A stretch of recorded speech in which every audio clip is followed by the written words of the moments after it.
Everyone, as you all know, this is Niharika Tiwari. So, guys, we're back with another video related to your series of business law, and in this part, we are going to cover up next topic.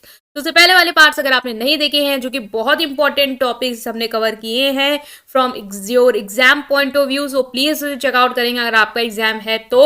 ठीक है, आज हम next topic के साथ move on करने वाले हैं। सो Telegram Instagram में ज्वाइन कर सकते हैं। इस नोट्स के लिए आप Telegram group commerce group SWNT join करेंगे, वहां फाइल सेक्शन में से डाउनलोड कर सकते हैं। So without any further delay, let's start this video. So now guys, in this video we are going to discuss this topic, that is consideration. Consideration क्या होता है, हमने इससे पहले वाले पार्ट में कवर अप किया था। कंसिडरेशन क्या है, उसकी मीनिंग और एसेंशियल ऑफ वैलिड कंसिडरेशन, मतलब एक कंसिडरेशन वैलिड कब होगा, उसमें क्या क्या फीचर्स होने चाहिए, वो सब हमने डिस्कस कर लिया। आज हम कंसिडरेशन का टॉपिक जो है वो कंटिन्यू करेंगे। आज हम इसमें कुछ जो रह गया था उससे कवर करेंगे। वो है कि क्या कुछ एक्सेप्शंस हैं कंसिडरेशन को लेके। जैसे हमने पढ़ा था कि कंसिडरेशन में क्या है, म्यूचुअल एक्सचेंज होना क्या है, बहुत ही जरूरी है। कंसिडरेशन बेसिकली है क्या, कंसिडरेशन बेसिकली है कि जहां म्यूचुअल एक्सचेंज होता है चीजों का दो लोगों के बीच में। लाइक हमने अगर कोई भी एग्रीमेंट की है तो हमने आपस के फायदे के लिए की है, मतलब उसमें आपका भी फायदा होगा मेरा भी फायदा होगा, तभी वो एग्रीमेंट क्या कहलाई जाएगी, वैलिड कहलाई जाएगी। ठीक है, बट यहाँ पे कुछ एक्सेप्शंस होते हैं इस जनरल रूल को लेके, जो ये कहता है agreement without consideration is void. अगर एग्रीमेंट में कंसिडरेशन नहीं है तो वो वॉइड है। बट यहाँ पे कुछ एक्सेप्शन है, मतलब ऐसी चीज जहां पे आपका कंसिडरेशन नहीं भी होगा फिर भी जो आपकी एग्रीमेंट होगी वो वॉइड नहीं, वो वैलिड होगी। अब आपके दिमाग में आ रहा होगा ऐसा कैसे हो सकता है कि अगर एग्रीमेंट में म्यूचुअल एक्सचेंज नहीं है, जो कि एक कॉन्ट्रैक्ट बनने के लिए सबसे जरूरी होती है, अगर वो चीज नहीं है तब भी वो कंसिडरेशन ना होने के बाद भी वो एग्रीमेंट वैलिड कैसे होगी, वो कौन कौन से एक्सेप्शंस हैं इस रूल को, वो हम देखने वाले हैं गाइस। सो पहला आप जैसे देख पा रहे हो लव एंड अफेक्शन का है। लव एंड अफेक्शन मतलब क्या है कि a written and registered agreement based on natural love and affection between near relative is enforceable even if it is without consideration। मतलब कोई ऐसी एग्रीमेंट जो पहली बात तो रिटर्न में है और आपने रजिस्टर भी कराई है, और वो एग्रीमेंट हुई किस बेसिस पे है, वो एक नेचुरल लव और अफेक्शन के बेसिस में। जैसे कि मान लो कोई फादर है, वो अपने बेटे को प्रॉमिस करता है कि हम तुम्हें जो है वो out of love and affection promise करता है, हम तुम्हें 1000 रुपए देंगे, वो लिख के दे देता है, उसको रजिस्टर करा देता है। तो अगर वो नहीं देगा तो वो क्या होगा, उसके अगेंस्ट लीगल एक्शन हो सकता है। ठीक है, हो जाएगा, क्योंकि वो एक कॉन्ट्रैक्ट बन गया है। अब भले ही वहां पे सामने वाली पार्टी आपको कुछ नहीं दे रही है, आपने उसको प्रॉमिस कर दिया जस्ट कि आप उसको दोगे out of love and affection, तो वो क्या होगा, वो कंसिडरेशन आपका वैलिड होगा। तो written and registered agreement based on natural love and affection between near relative in enforceable, वो इनफोर्सेबल होगा even if it without consideration, अगर कंसिडरेशन है नहीं तब भी। लाइक एक्स फॉर नेचुरल, उसने किसी लेन देन के लिए पर्पज से नहीं कहा, उसने उसके बस नेचुरल लव और अफेक्शन में उसने बस प्रॉमिस कर दिया कि मैं तुम्हें ये दूंगा, इस पर्पज से नहीं कि आपसे मुझे कोई फायदा हो रहा है इसलिए मैं आपको पे कर रहा हूं। ठीक है, तो यहाँ पे कोई कंसिडरेशन नहीं भी है फिर भी ये क्या हो रहा है, आपका एग्रीमेंट वैलिड होगी, यहाँ पे वो इन्फोर्सेबल बाय लॉ होगी। ठीक है, नेक्स्ट आता है compensation for voluntary services. Voluntary मतलब ऐसी सर्विस जो आपने अपनी इच्छा से दी हुई, उसके लिए अगर कोई कंपनसेशन है। A promise to compensate wholly और partially a person who has already voluntary done something for the promiser is enforceable even without consideration. मतलब मान लो कि ए है, उसने बी का पर्स जो है वो खो गया था, उसे फाइंड आउट कर दिया, उसको दे दिया। बी ने प्रॉमिस किया कि मैं तुम्हें 50 रुपए दूंगा जो तुमने मेरा पर्स ढूंढा है उसके लिए।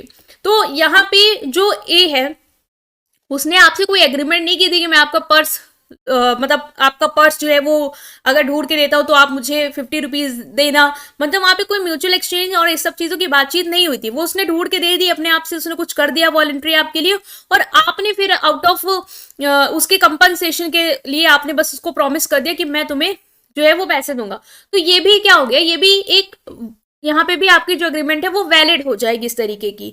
भले यहाँ पे कंसिडरेशन नहीं है, दोनों पार्टीज के बीच में आपस में कोई म्यूचुअल एक्सचेंज नहीं है, एक दे रहा है आउट ऑफ कंपनसेशन या ऊपर वाले आउट ऑफ लव, बट कोई जानबूझ के किया हुआ म्यूचुअल एक्सचेंज नहीं है, मतलब कोई कंसिडरेशन नहीं है, उसके बाद भी ये सब क्या है, वैलिड कहलाए जाएंगे आपके।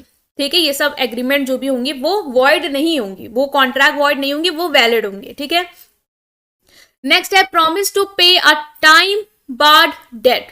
A promise by the debtor to pay a time barred debt if it is made in writing and signed by the debtor by his agent is enforceable. अब सबसे पहले तो आपको ये समझना होगा कि टाइम barred debt क्या होता है। देखो, जो डेटर होते हैं, ठीक है, डेटर कौन होते हैं, जिन्होंने आपसे पैसे लिए हैं उधार, ठीक है, या आपसे कोई सामान लिया है उधार, वो है जिनको आपको पेमेंट करनी है। तो मान लो आपसे मैंने जो भी, मान लो मैं आपके डेटर हूँ, ठीक है, आपसे मैंने पैसे लिए थे, 1 लाख रुपए मैंने उधार लिया था, मैंने सामान आपसे 1 लाख रुपए उधार लिए थे। तो एक लॉ के तहत एक टाइम पीरियड होता है जिसमें आपको डेट की रिकवरी करनी होती है, ठीक है। अगर आपने उस टाइम पीरियड में उस डेट की रिकवरी कर ली है तो फिर ठीक है, अदरवाइज नहीं हो पाई है तो फिर आप अगेंस्ट लीगल एक्शन ले सकते हो। जैसे उस टाइम फ्रेम में मैंने आपको पेमेंट नहीं करी तो आप मेरे अगेंस्ट लीगल एक्शन ले सकते हो। लाइक मैंने आपसे 1 लाख के अगर गुड्स खरीदे हैं तो हमारा जो टाइम पीरियड था वो 5 साल का था, कि 5 साल के अंदर अंदर मुझे आपको पेमेंट करनी है, ठीक है। आज को 6 7 7 साल हो गए और आपने मुझसे वो पैसे नहीं मांगे। अब आप कोर्ट के दरवाजे नहीं खटका सकते कि सर मैंने इनसे 5 साल वाली एग्रीमेंट की थी और अब 7 साल हो गए हैं और ये मुझे पैसे नहीं दे रहे हैं। तो वो टाइम बार्ड डेट है, मतलब कि टाइम बीत चुका है उस डेट का। लेकिन अगर डेटर आउट ऑफ, मान लो उसको लगता है कि ये मेरे, मान लो मुझे लगा कि नहीं यार ये चीज मुझे नहीं करनी चाहिए, धोखा नहीं करना चाहिए, भले टाइम बीत गया है, उन्होंने नहीं मांगा है, लेकिन अब मुझे देना है, वो एथिकल होगा मेरे लिए, और मैंने आपको नया प्रॉमिस कर दिया कि और रिटर्न और साइन भी कर दिया उस प्रॉमिस के साथ कि मैं जो है वो आपको जो टाइम बार्ड डेट है, जो मतलब जिसका समय बीत गया है, मैंने पेमेंट नहीं करी, लेकिन मैं आने वाले समय में ये आपको रिटर्न और साइन के साथ दे रही हूँ कि मैं आपका पेमेंट जो है वो जरूर कर दूंगी। तो फिर ये वाले जो कंसिडरेशन है वो क्या होंगे, इन्फोर्सेबल होंगे, ठीक है। भले ही यहाँ पे आपका कोई कंसिडरेशन, आपस में कोई म्यूचुअल एक्शन उस तरीके का नहीं है, ठीक है, क्योंकि ये टाइम बीत चुका है। अब वो चीज अगर वहां पे होती तो माना जाता, बट यहाँ पे अब आउट ऑफ एक concern, out of ethical, out of morality, मैंने आपको बोला कि मैं आपको जो है पेमेंट कर दूंगी और उसके लिए मैंने साइन किया, वो उसके मैंने प्रॉमिस किया। तो अब ये क्या होगा, इन्फोर्सिबल होगा लॉ के तहत, ये वैलिड कंसिडरेशन माना जाएगा। भले यहाँ पे कंसिडरेशन नहीं इन्वॉल्व है, दोनों पार्टी का म्यूचुअल एक्सचेंज नहीं इन्वॉल्व उस तरीके का, बट ये वैलिड माना जाएगा। Completed gift there need not be consideration in case of completed gift. Completed gift के केस में कोई कंसिडरेशन नहीं होता है। कंप्लीटेड गिफ्ट बेसिकली क्या होते हैं, ऐसे गिफ्ट जिसमें, जैसे मैंने आपको कोई गिफ्ट जो है वो दिया, ठीक है, मैंने आपको वॉलेंट्री कोई इच्छा से अपने कोई गिफ्ट ऑफर किया, आपने उसको एक्सेप्ट कर लिया, वो क्या है, कंप्लीटेड गिफ्ट है, ठीक है। जैसे मैं, मुझे आपको कोई, मान लो मैंने आपको कोई पेंटिंग है जो मेरे लिए बहुत ही वैल्यूबल पेंटिंग थी, मैंने आपको वो पेंटिंग दी, ठीक है, और आपने उस पेंटिंग को क्या किया, एक्सेप्ट कर लिया, तो वो पेंटिंग क्या हो गई हमारी, एक कंप्लीटेड गिफ्ट हो गई। तो कंप्लीटेड गिफ्ट के केस में भी क्या है, कंसिडरेशन नहीं, मैंने आपको दिया, अपने मन से दिया, ठीक है, आपने मुझसे मांगी नहीं, आपने कोई एग्रीमेंट हमारे बीच में उस चीज को लेके नहीं हुई थी, ठीक है। बस एक हो सकता है कि भाई वो डोनर है, वो देना चाहता है डोनी को, और उसने डोनी जो भी जिसको मतलब डोनेट कर रहा है, उसने उस गिफ्ट को एक्सेप्ट कर लिया, बस यही चीज होती है। इसमें कोई ये नहीं है कि आपको ने एक्सेप्ट किया तो आप भी मेरे लिए कुछ करो, वो इंटेंशन नहीं है, बस एक गिफ्ट का गिफ्टिंग पर्पस का है बस। तो यहाँ पे भले कंसिडरेशन नहीं है, फिर भी ये क्या है, आपका वैलिड कहलाएगा। ये एग्रीमेंट जो आपने की है ये भी क्या होगी, वैलिड होगी, भले ही यहाँ पे कोई कंसिडरेशन नहीं है, ठीक है। तो ये हो जाएगा। Next is agency, no consideration necessary to create agency. Agency मतलब क्या है, जैसे कि मैंने आपको अपने बिहाफ पे कोई काम करने को कहा है, हमारे बीच में ये म्यूचुअल अंडरस्टैंडिंग है कि मान लो कोई भी वर्क है, कोई भी प्रोजेक्ट है जिसको मैंने आपको दे दिया है एजेंसी कि आप इस पूरे प्रोजेक्ट को हैंडल करिए, तो बस ठीक है, वो भी क्या है, यहाँ पे भी कोई कंसिडरेशन नहीं है, मेरे आपके बीच में कोई एग्रीमेंट उस तरीके की नहीं हुई है कि हम लोग, आप मेरे लिए करें, मैं आपको पेमेंट करूँ, वो नहीं है, बस एक एजेंसी है। यहाँ पे भी कंसिडरेशन नहीं और म्यूचुअल एक्सचेंज नहीं है, और फिर भी ये क्या है, एग्रीमेंट वैलिड कहलाई जाएगी, ठीक है। Next is contribution to charity. Charity basically लोग देते हैं, चैरिटी करते हैं, ठीक है।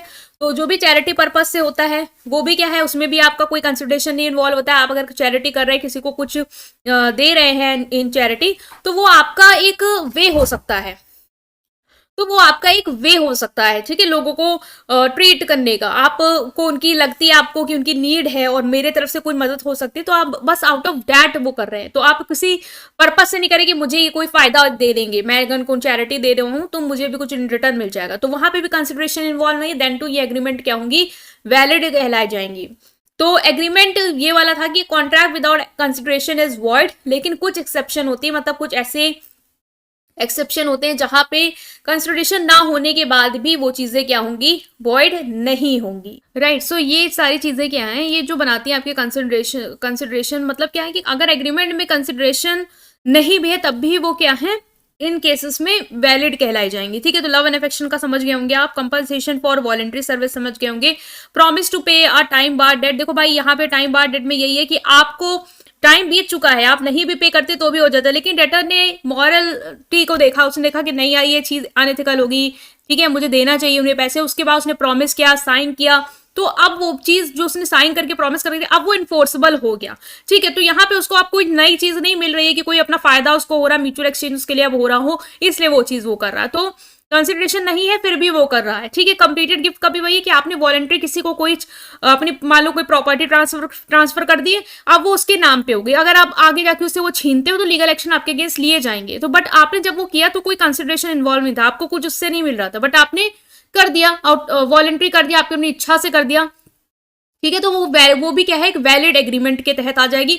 एजेंसी वाला भी मैंने बता दिया है कि एजेंसी रिलेशनशिप है, जहां पे आप आपके बिहार पे कोई काम कर रहा है, ठीक है, वहां पे मान लो उसने जो है वो काम किया आपके लिए और आपने उसको रिस्पॉन्सिबिलिटी दी, तो ये भी आपके आपस के बीच का कोई म्यूचुअल ही अंडरस्टैंडिंग थी, इसलिए आप दोनों आपके बिहार पे वो उसने आपके लिए काम किया है।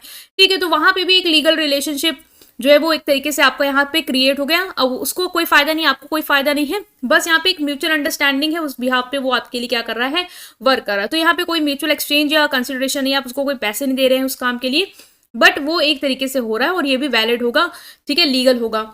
Next is contribution to charity, जो भी मैंने आपको बताया इसके बारे में भी बिल्कुल क्लियर कर दिया कि चैरिटी आप कर रहे हैं, तो चैरिटी भी जो आपने जैसे मान लो आपने कोई चैरिटी करने का कंट्रीब्यूशन करने का मान लो कहीं प्रॉमिस कर दिया कि मैं आपके इसमें एनजीओ में इतना चैरिटी करूंगा, तो भाई वो जो प्रॉमिस अगर आपने वहां पे कर दिया तो वो भी क्या है कि आउट ऑफ चैरिटी तो वॉलंटरी कर रहे हो, वहां पे कोई कंसिडरेशन नहीं, आपको कुछ म्यूचुअल एक्सचेंज नहीं मिला है, बट यहाँ पे आपने एज अगर प्रॉमिस वहां पे कर दिया है तो फिर आपके अगेंस्ट लीगल एक्शन हो सकते हैं अगर आपने वो प्रॉमिस नहीं पूरा किया तो ये सारे क्राइटेरिया होते हैं कि भाई ये एग्रीमेंट जो भी आप कराए हो ना इसके तहत वो वैलिड होगी, भले ही वहां पे कंसिडरेशन इन्वॉल्व हो या ना हो। ठीक है, वहां पे म्यूचुअल एक्सचेंज हो या ना हो, फिर भी वो एग्रीमेंट आपकी क्या है, सब वैलिड कहलाई जाएगी, लॉ के तहत उनकी वैल्यू होगी। ठीक है, तो ये हमने डिस्कस किया है। ठीक है, तो ये हमने यहाँ पे डिस्कस किया है कुछ टॉपिक्स को लेके, आई होप आप समझ पाए। स्टिल कोई डाउट है कमेंट सेक्शन में पूछेंगे, वीडियो को लाइक करेंगे, चैनल को सब्सक्राइब करेंगे और अपने फ्रेंड के साथ जरूर शेयर करेंगे। Thank you.